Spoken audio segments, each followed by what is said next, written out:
medyo nawindang naman ako dito kasi sunscreen daw to from Lamelia. Ang sabi dito, from Lamelia, ayan o. Ang sabi dito, anti-aging and anti-aging cream. Dalawa na, anti-aging and anti-aging cream. Di ba dalawa? Try natin to. Then, yung final review natin ito ha, sa abangan nyo. Yung final review, teka lang, medyo mahirap ibuksan. Check natin siya.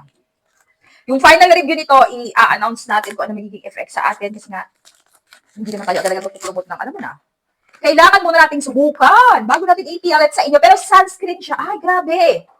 Oh, 50 SPF na siya in anti-aging. Ganito. Eto, loves ha. Wait lang muna. Wait lang.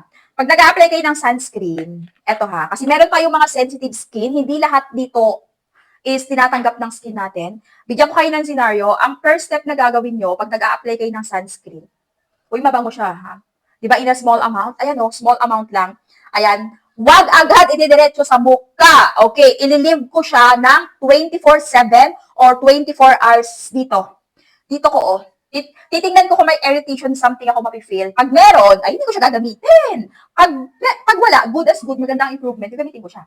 Dito guys, sa likod ng ears nyo, dito nyo siya ilalagay. Yan, ipapahid nyo siya ng konti dyan, konting amount. Papakiramdaman nyo kung may kati ba, kung may kati nararamdaman or what. Pag may kati, stop. Pag wala, go.